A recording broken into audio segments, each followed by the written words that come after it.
आज हम लोग को पढ़ना है रामधारी सिंह दिनकरी की एक रचना अर्धनारीश्वर।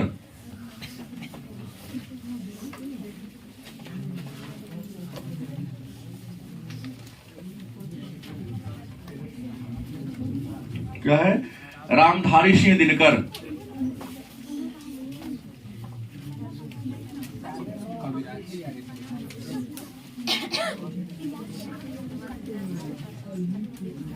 याद रखेंगे इनका नाम है राष्ट्र कवि। इन्हें राष्ट्र कवि का दर्जा प्राप्त है और अर्धनारीश्वर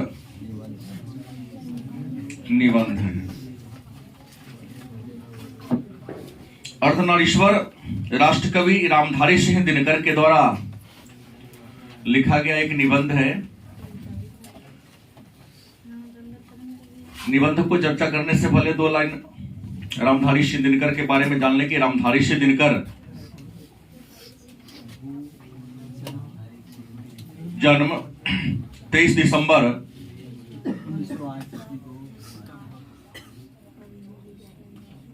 1908 ईस्वी को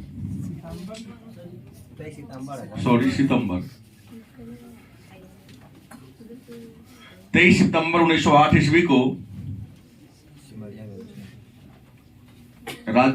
बिहार राज्य के बेगूसराय जिला और गांव का नाम सिमरिया।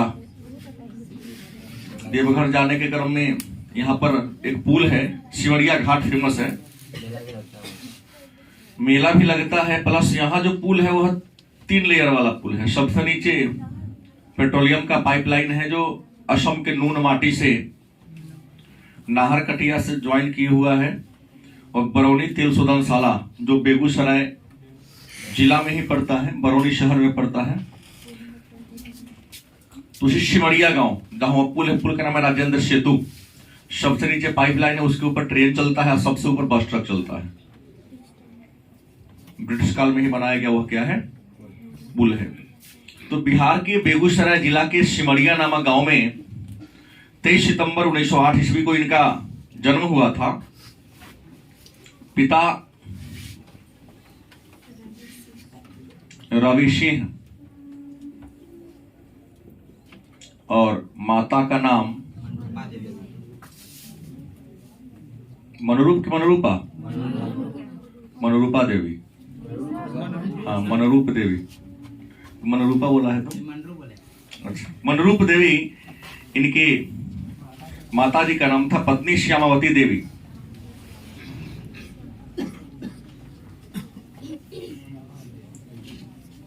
श्यामावती देवी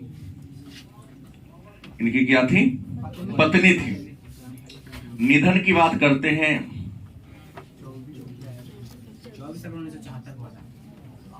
24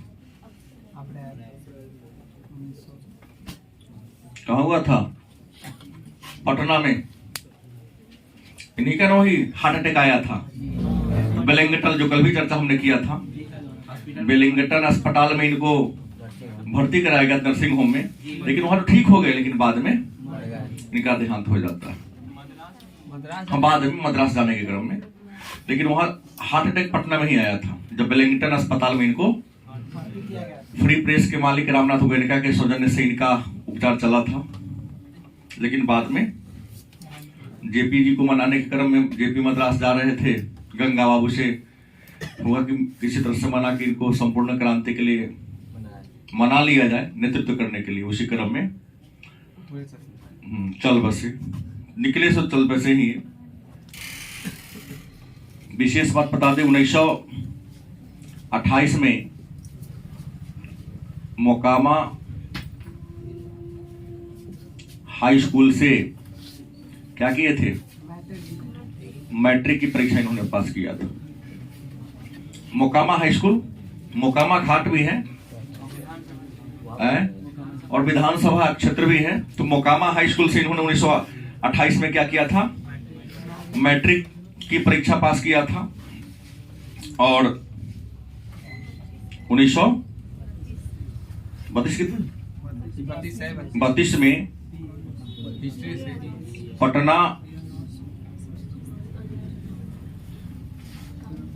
यूनिवर्सिटी से क्या किए थे? इतिहास से स्नातक।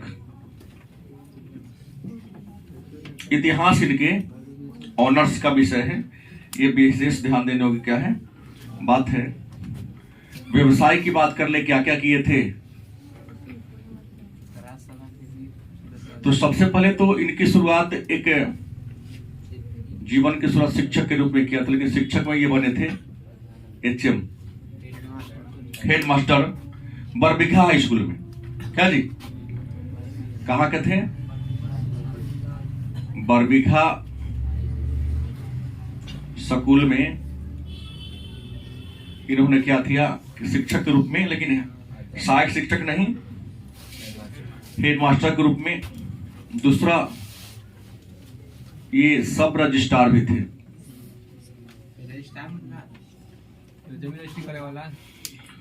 रजिस्ट्रार 2-3 जगह होता है। पहला, हर जिला के निबंधन कार्यालय में जो जमीन का क्रय विक्रय होता है उस पर अंतिम सिग्नेचर करने वाला। तो सेकेंड, रजिस्ट्रार के नाम पर सब रजिस्ट्रार। और हर यूनिवर्सिटी में भी एक रजिस्ट्रार होता है। जब अंतिम रूप से आप डिग्री प्राप्त कर लेते हैं तो उनका सिग्नेचर होगा कि हमने रजिस्ट्री कर दिया इसके नाम पर कि इन्होंने ऑनर्स कर लिया है। बात समझ गए? लेकिन सौभाग्य की बात है, सब रजिस्ट्रार हमारे ही जिला में रहे हैं, आपके सीतामढ़ी में। हाँ, तो सब रजिस्ट्रार के पद पर इन्होंने क्या किया? काम किया। उसके बाद जनसंपर्क विभाग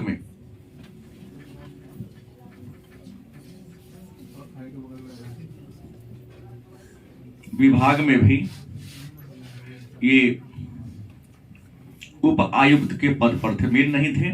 जनसंपर्क विभाग के भी उप आयुक्त के पद पर इन्होंने काम किया था। उसके बाद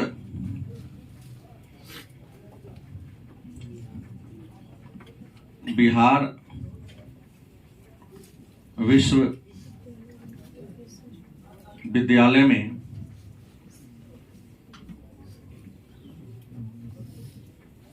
हिंदी के क्या थे? प्रोफेसर के पद पर इनको बहाल किया गया था। इसके बाद इन्होंने भागलपुर विद्यालय में क्या थे? उप कुलपति। कुलपति है क्या? उप होगा। कुलपति तो राज्यपाल होते हैं ना। उप कुलपति के पद पर इन्होंने काम किया था। हिंदी सलाहकार के पद पर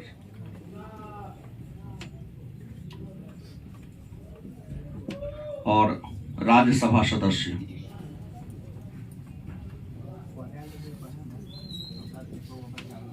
राज्यसभा के सदस्य पर इतनी ख्याति इनके नाम से जुड़ा हुआ है।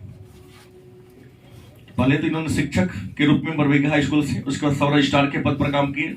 जनसंपर्क विभाग में सब डायरेक्टर के रूप में काम किया। इन्होंने मुजफ्फरपुर विश्वविद्यालय से हिंदी का प्रोफेसर। एक आश्चर्य की बात है, प्रोफेसर की बहाली उसी व्यक्ति को किया जाता है जो व्यक्ति उस विषय से एमए कम से कम किया हो।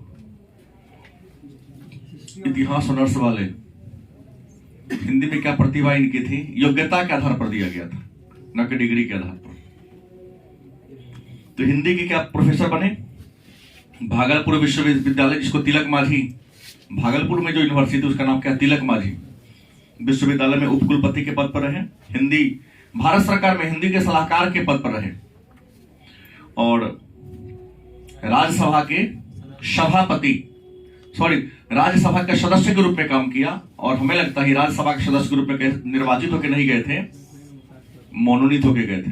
क्योंकि आपको सबको पता है ना कि राष्ट्रपति को पावर है कि कला साहित्य इसके क्षेत्र में 12 व्यक्तियों को नॉमिनेट करने का। 3 राज्यसभा के नॉमिनेट मेंबर थे राष्ट्रपति के द्वारा, साहित्य के क्षेत्र में इनके अच्छे योगदान के कारण मनोनीत किया गया था। पार्टी जो हो, हाँ पार्टी जो हो इससे मतलब नहीं है, लेकिन नॉमिनेट थे। नॉमिनेट वाला को भी कोई पार्टी ही ऑफर करता है, हमको थोड़ी कोई चुन लेगा।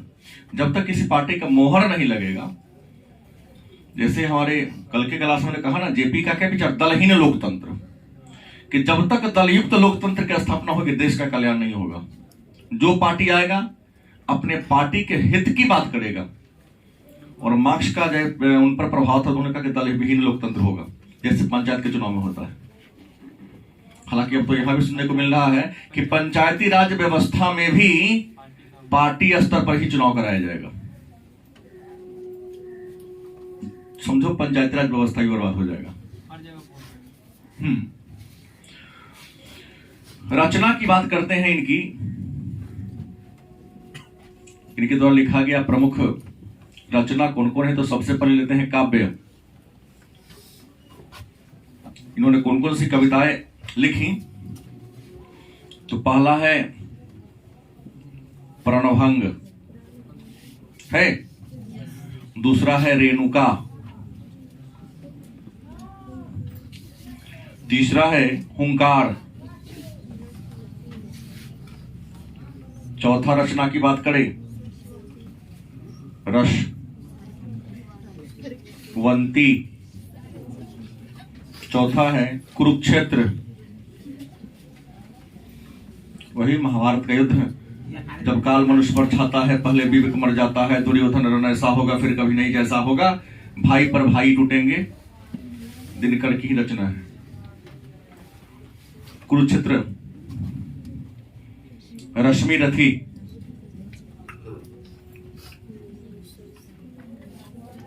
इसके अलावा नील कुसुम,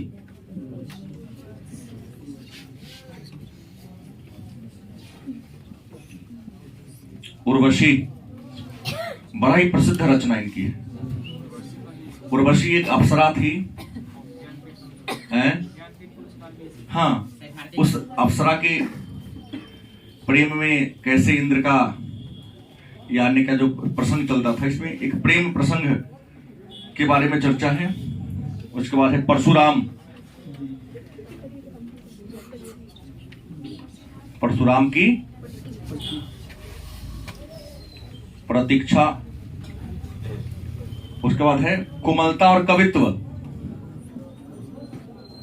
यही ना है, कोमलता और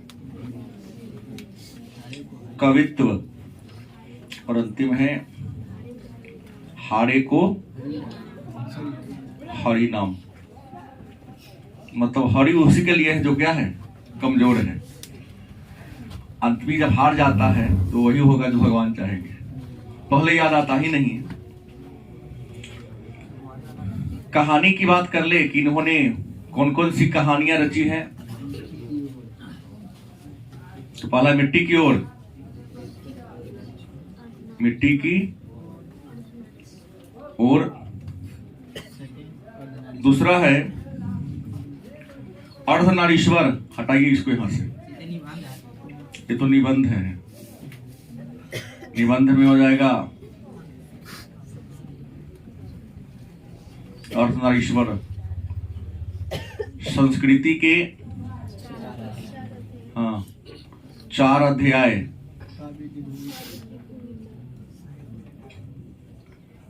काव्य की भूमिका, वट पीपल,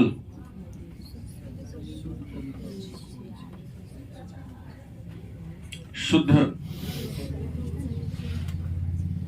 कविता की खोज, और दिनकर की डायरी।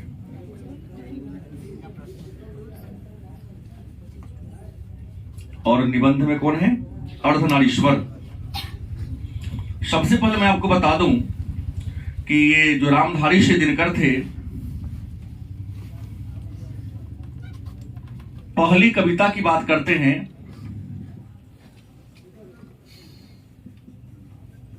जिसका नाम था छात्र सहोदर।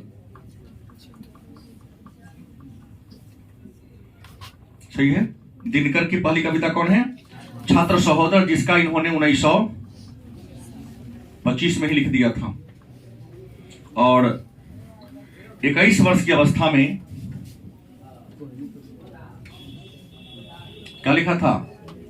प्रणभंग लिखा था। और छात्र सहोदर के लिए इन्हें पुरस्कार भी मिला था। प्रणभंग के लिए भी इनको विद्यालय स्तर पर ही क्या मिला था? पुरस्कार मिला था। सम्मान की बात करते हैं तो संस्कृति के 4 अध्याय पूछा गया प्रश्न है। संस्कृति के 4 अध्याय कौन पुरस्कार मिला था? हाँ, साहित्य अकादमी पुरस्कार मिला था।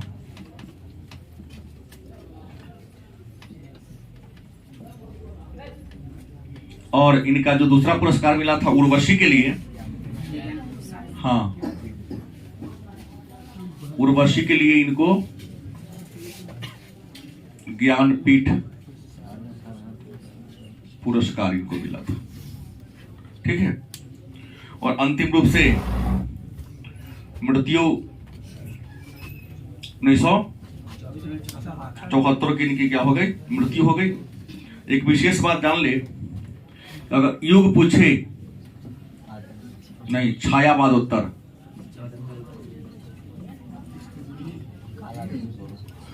काल पूछे तो आधुनिक काल के कवि थे। और एक बात रख लेंगे, कई बार कवि के नाम पर पूछता है किसके समकालीन थे, तो इनसे जो महान कवि थे उनके नाम लेकर आपको याद रखना होगा।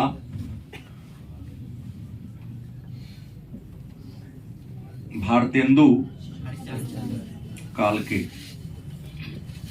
कवि माने जाते हैं। इसको राष्ट्र कवि कहते हैं। तो आइए चर्चा करते हैं। अर्धनारीश्वर राष्ट्रकवि रामधारी सिंह दिनकर के द्वारा लिखा गया निबंध है। अर्धनारीश्वर निबंध है जिसके लेखक राष्ट्रकवि रामधारी सिंह दिनकर हैं। रामधारी सिंह दिनकर का जन्म 23 सितंबर 1908 ईस्वी को बिहार राज्य के बेगूसराय जिला के सिमरिया नामक गांव में हुआ था।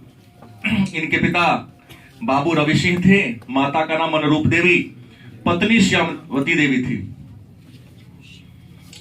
24 अप्रैल 1974 को इनकी मृत्यु हो गई। इन्होंने 1928 में मोकामा हाई स्कूल से मैट्रिक की परीक्षा पास किया था। 1932 में पटना यूनिवर्सिटी से, पटना विश्वविद्यालय से इन्होंने इतिहास से प्रतिष्ठा की डिग्री प्राप्त किया था। शिक्षा पूरी करने के बाद इन्होंने सबसे पहले बरबीघा हाई स्कूल में हेडमास्टर के पद पर बहाल हुए। उसके बाद इन्होंने सब रजिस्ट्रार के रूप में काम किया। बिहार सरकार के जनसंपर्क विभाग में इन्होंने उप आयुक्त के पद पर काम किया। बाबा साहब भीमराव यूनिवर्सिटी, जिसको बिहार यूनिवर्सिटी या मुजफ्फरपुर विश्वविद्यालय के नाम से भी जानते हैं, उसमें ये हिंदी के प्रोफेसर के रूप में काम किया था। तिलक माझी विश्वविद्यालय जो भागलपुर में है, वहां इन्होंने उप कुलपति के रूप में काम किया। हिंदी भारत सरकार में हिंदी के सलाहकार के पद पर इन्होंने काम किया था। और सबसे बड़ी बात है कि राज्यसभा के सदस्य के रूप में भी इन्होंने काम किया था, मतलब एमपी के रूप में भी इन्होंने काम किया था।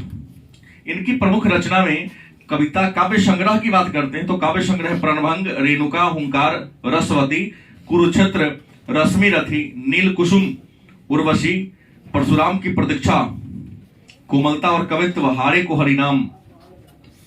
इनकी प्रमुख कहानी संग्रह है मिट्टी की ओर, संस्कृति के 4 अध्याय, काव्य की भूमिका, वट पीपल, शुद्ध कविता की खोज, दिनकर की डायरी।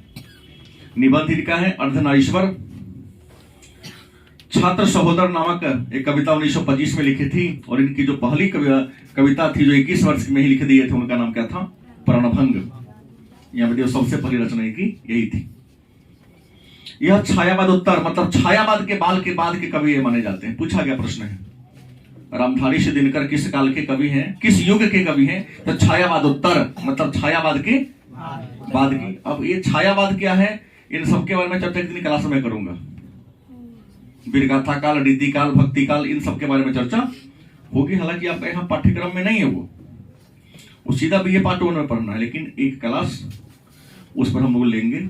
और इसके बाद जो साहित्य की जो विधाएं हैं ना, उस पर भी क्लास कभी, जैसे हम लोग केवल जानते हैं गद्य और पद्य, लेकिन गद्य के भी कई प्रभाग हैं और पद के भी अलग अलग प्रभाग हैं। आधुनिक काल के कवि और भारतेंदु हरिश्चंद्र के समकालीन कवि माने जाते हैं।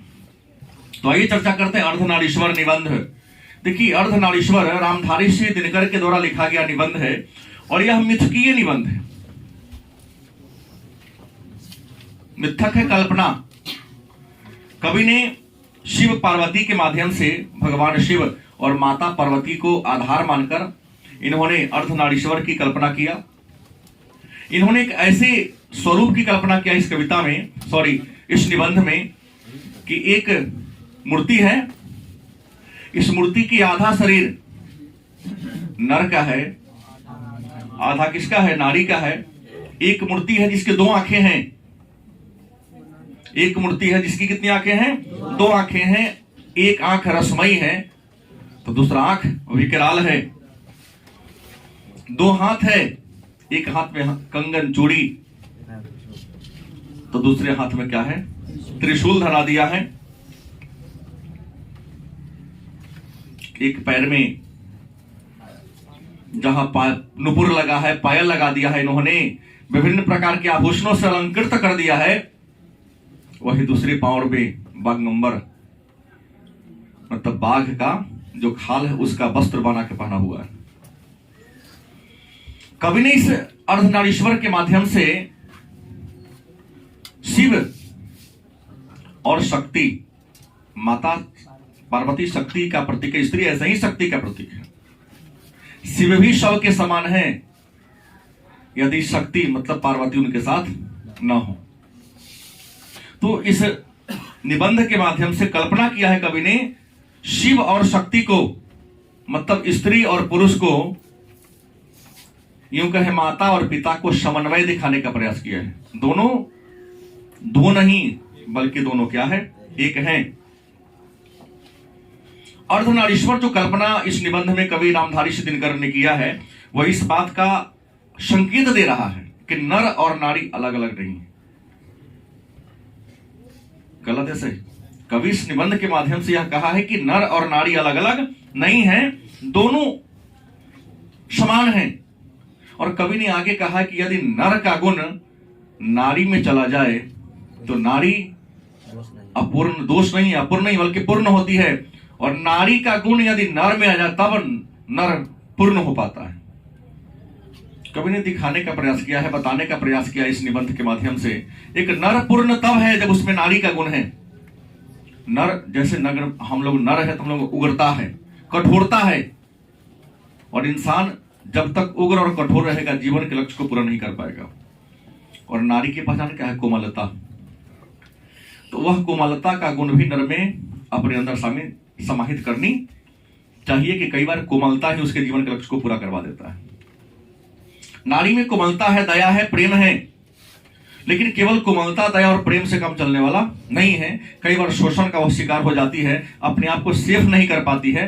तो नर वाला गुण, उग्रता, कठोरता अगर अपने अंदर समाहित कर लेगी तो निश्चित रूप से पूर्ण हो जाएगी, क्योंकि अपना सेफ करने में, सिक्योरिटी करने में उसको सहायता मिलेगी।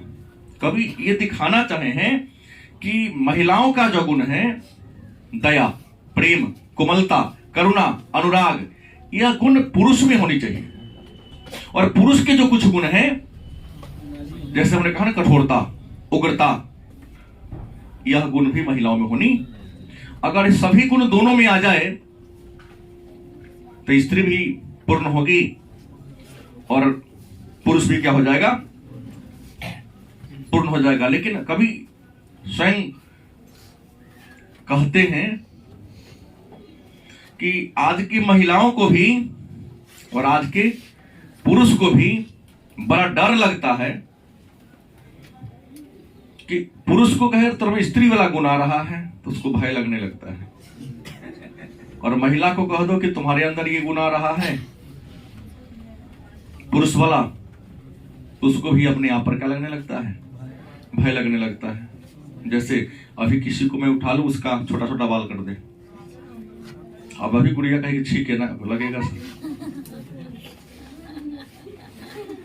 4 उदाहरण हमको आप देके बताइए, जो सर्वोच्च पद पर महिला काम कर रही हो उसका बाल तुम लोग जैसा इतना बड़ा बड़ा हो, नहीं मिलेगी। नहीं मिलेगी। जैसे किरण मोदी को उठा लीजिए सबसे पहले। एक आध छोड़िए, और प्रशासनिक अधिकारी हैं, प्रशासनिक अधिकारी नहीं है, लेडी है, अंगूठा छापी लेडी बन जाता है नेता में। क्या काबिलियत है स्मृति ईरानी पर आप भी जान रहे, मैं भी जान रहा हूं, जिसको अपने डिग्री का ये नहीं है। अरे नरेंद्र मोदी जी के हाथ पर है क्या, जिसके माथा पर, जिसको बहन मान लिए तो क्या हो, तो खागों से राख बन जाएंगे वो। आलोचना नहीं कर रहा हूं, इतने बड़े देश के हमारे प्रधानमंत्री, अगले प्रधानमंत्री भी, कहने में कोई शक नहीं है। इंदिरा गांधी। देखो आप लोग, मैं कमेंट तो नहीं करूंगा, ऐसे गुलाम नहीं जिसका मेरे लाइफ में कोई वेट नहीं है। मैं किसी प्रशासनिक अधिकारी के जो अपनी योग्यता के बल पर आगे बढ़ा हूं, एक आध अपवाद होगा। मैंने कहा कि महिलाएं 24 घंटा में कम से कम 1.5 से 2 घंटा समय अपने बाल को सीधा करने में लगा देती है, तो 2 घंटा उसका लाइफ में क्या समय गया है?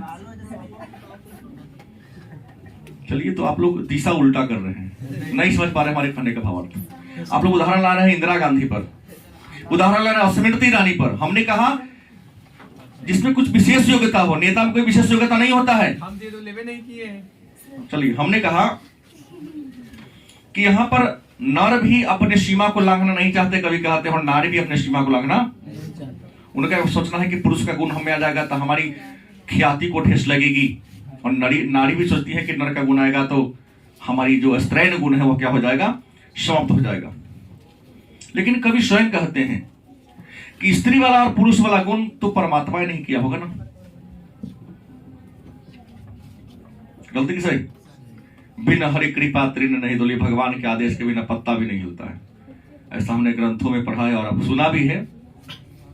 तो कोई स्त्री जाति का होगा या पुरुष जाति का होगा, ये तय परमात्मा करते हैं। लेकिन कवि कहते हैं कि परमात्मा ने स्त्री में और पुरुष में उसका गुण का बंटवारा करते समय उससे शायद कुछ भी नहीं किया कि तुम स्त्री बनना चाहते हो या पुरुष बनना चाहते हो। उनको जिसको जहां मन किया बैठा दिया। कभी कहते हैं स्वयं तो पुरुष वृक्ष बन गया है। रामधारी से दिनकर ने यहां लिखा है कि स्वयं पुरुष क्या बन गया, वृक्ष बन गया। वृक्ष बने पेड़, और महिला को उसका लता बना दिया है। लता जो देखते हैं, लता के उसके में लपेट के शीर्ष तक चली जाती है। झाड़ी और लता में अंतर होता है। झाड़ी उस वृक्ष को कहते हैं, ठीक है नॉलेज है, लेकिन कुछ दिशा गलत है आपका।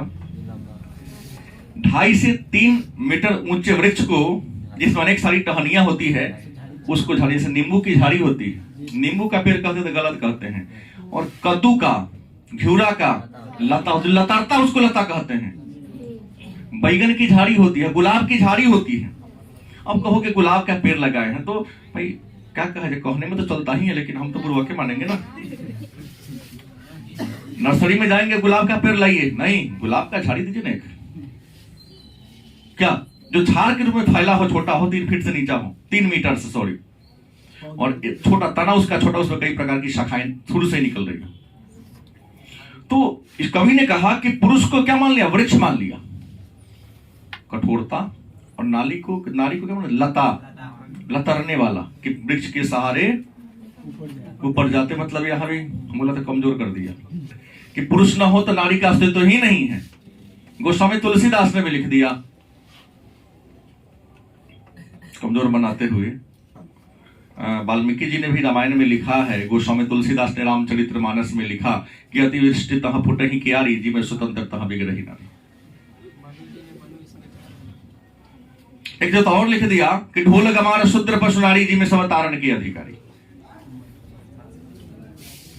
यहां पे देखिए ना, थोड़ा सा दिया है कि पुरुष अगर वृक्ष बन गया तो नारी को क्या बना दिया, लता, कि हमारे सहारे तू ऊपर जा सकती है, अपने तुम्हें औकात नहीं है कि स्वयं के बल पर तुम खड़ा हो सको।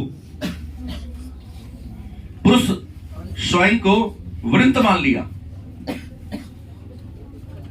अब वृंत कहते हैं किसे है, तो फूल के नीचे वाला छोटी सी डंडा जैसा उसको वृंत कहते हैं, और नारी को मान लिया कली। तुम खिलोगे तब जब हम पर हमारे ऊपर रहोगे, ऐसे खिलना संभव है तुम्हारा नहीं। कवि कहते हैं कि पुरुष अगर धूप है, धूप में भी प्रकाश है, तो नारी क्या है? चांदनी है। पुरुष को क्या माना? सब लोग याद रखेंगे, बस पुरुष में आ सकता है। पुरुष को क्या मान लिया? धूप। तो नारी को क्या मान लिया? चांदनी। धूप में भी सूर्य के प्रकाश को धूप कहते हैं, लेकिन चंद्रमा के प्रकाश को, मतलब धूप में क्या है? क्रूरता है, थोड़ी सी उग्रता है, लेकिन चांदनी में क्या है? कठोरता है और मिठास है, शीतलता है। कवि कहते हैं पुरुष ग्रीष्म है। पुरुष क्या है? ग्रीष्म है। तो नारी माने नाद जो वर्षा है, क्या है? वर्षा है। कहते हैं पति अगर विचार है तो पत्नी भावना है। समन्वय तो अच्छा किया इन्होंने। पुरुष क्या है? पति क्या है? पति विचार है, तो पत्नी क्या है? भावना है।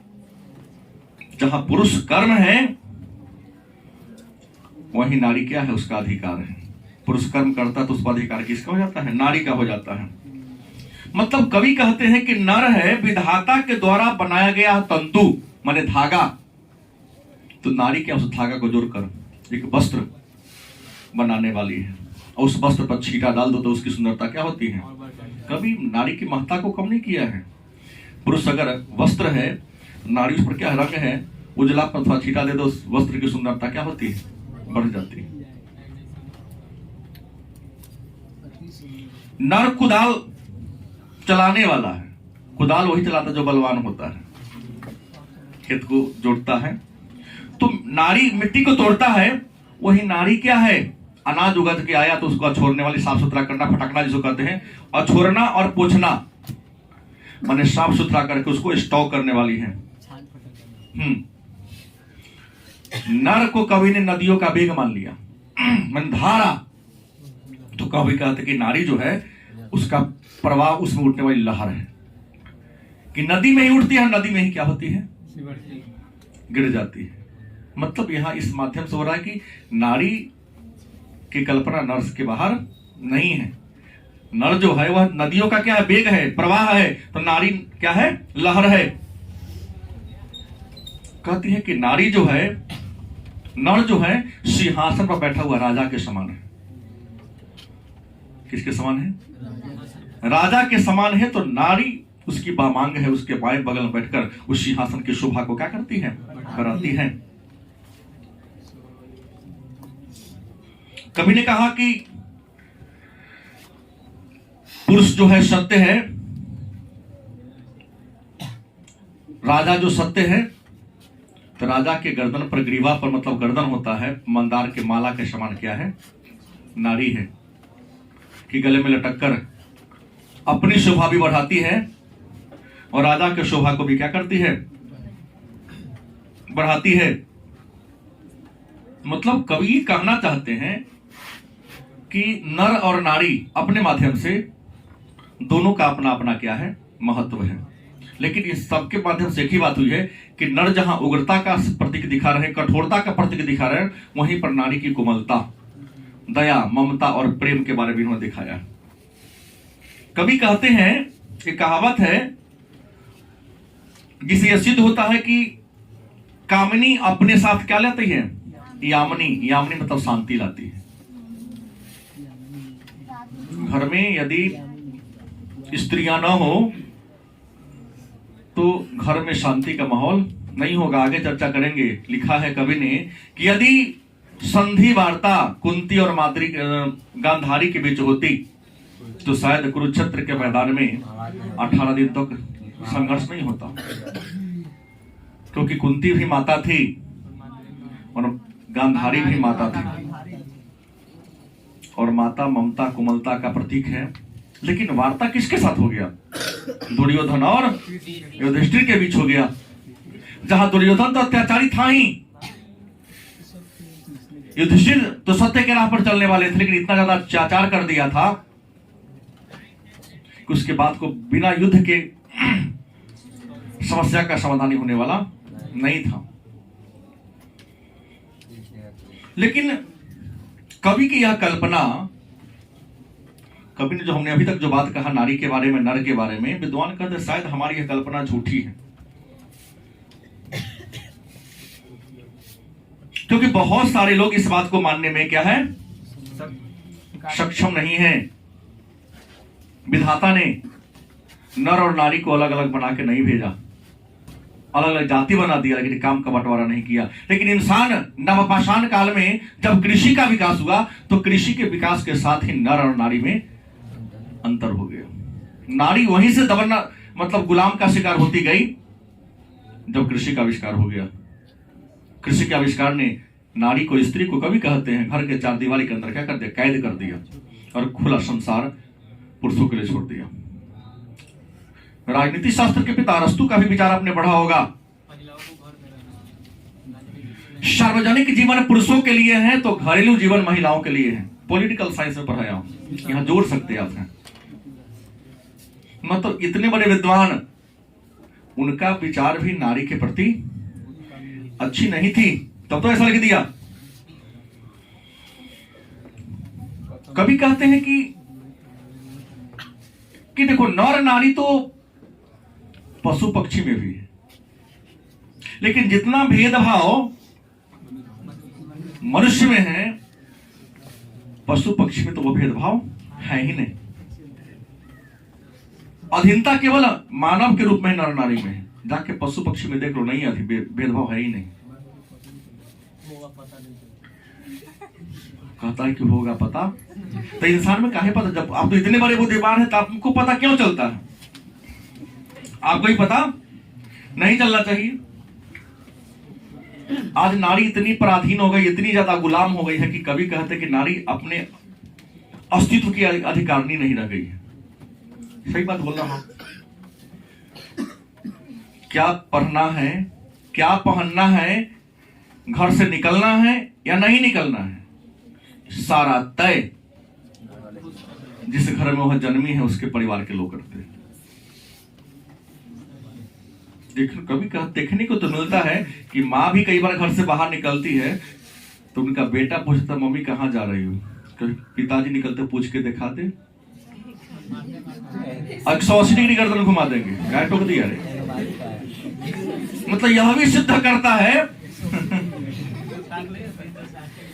360 नहीं हो, मतलब पूछने का अधिकार ही नहीं।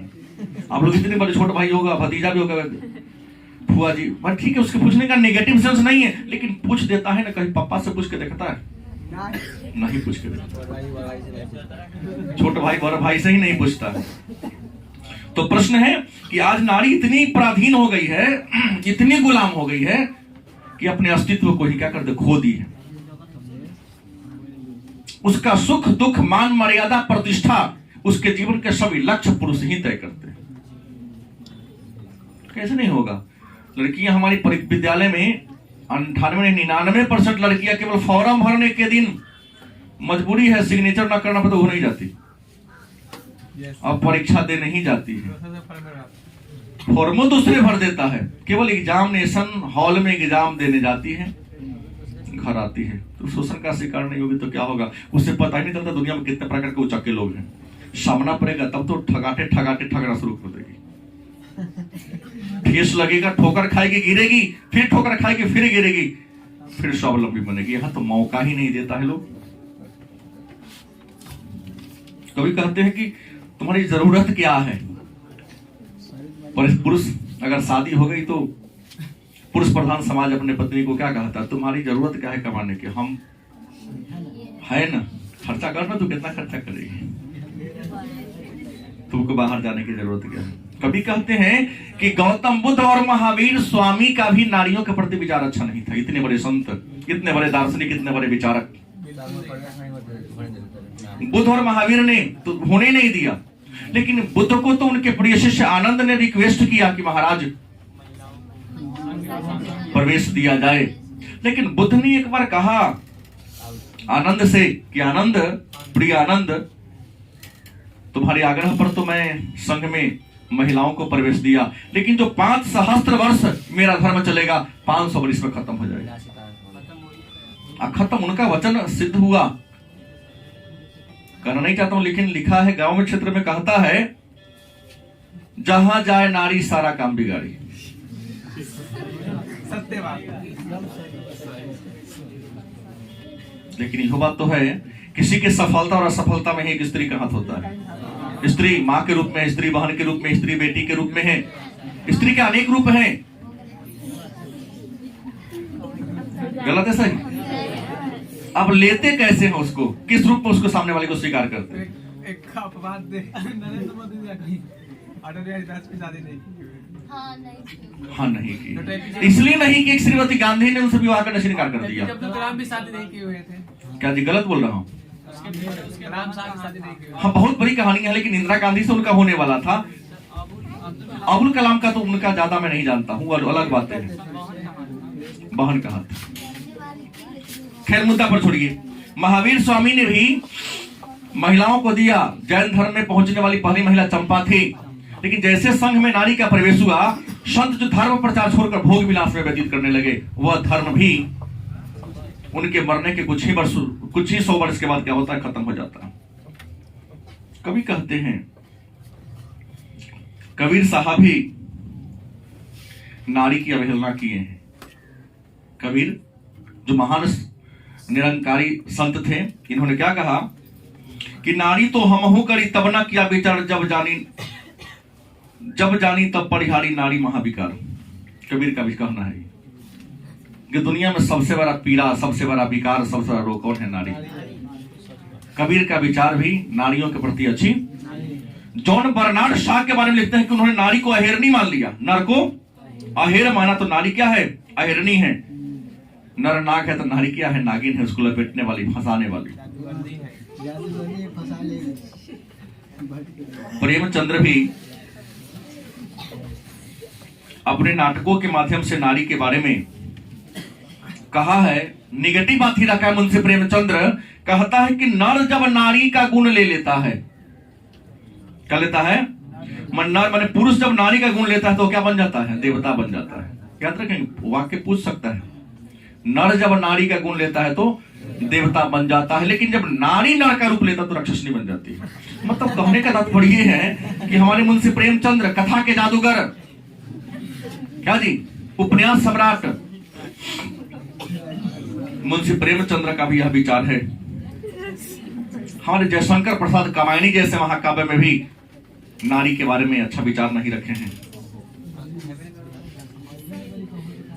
क्योंकि ईरा के प्रजा के बीच जो ये हम तुमुल कोलाहल कलह में मैं हृदय की बात रे मन, नहीं चेतना थकसी रही तब मैं मलय की बात रे मन, तुमुल कोलाहल कलह में मैं हृदय की बात। मतलब नारी को शांति दिलाने वाले ही कह दिया। जब हम चेतना में थक करके आए तो तुम हाँ गोर हाथ दबा दो, सेवा करो, हम संतुष्ट हो ले। मतलब इन्होंने भी कह दिया कि जो नारी जो है वह मोहक है, पुरुष के सीने पर हमेशा झूलने वाली मंदार के क्या है, माला के समान है। नारी की सार्थकता तब है जो स्वप्न के रूप में, सुगंध के रूप में पुरुष के बाहों में हमेशा क्या होता है, झूलता है, लटकी रहे।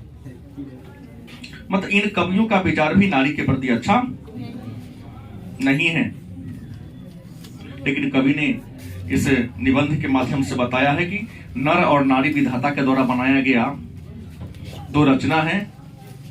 दोनों पूर्ण तब होगा जब नर में नारी का गुण आ जाए और नारी में। तो ये निबंध है। कवि इस निबंध के माध्यम से नर नारी की महत्ता को बराबर दिखाने का प्रयास किया है, लेकिन उन्होंने कुछ समकालीन विद्वानों के आलोचनाओं को भी आपके सामने रखने का क्या किया है, प्रयास किया है। तो आज के क्लास में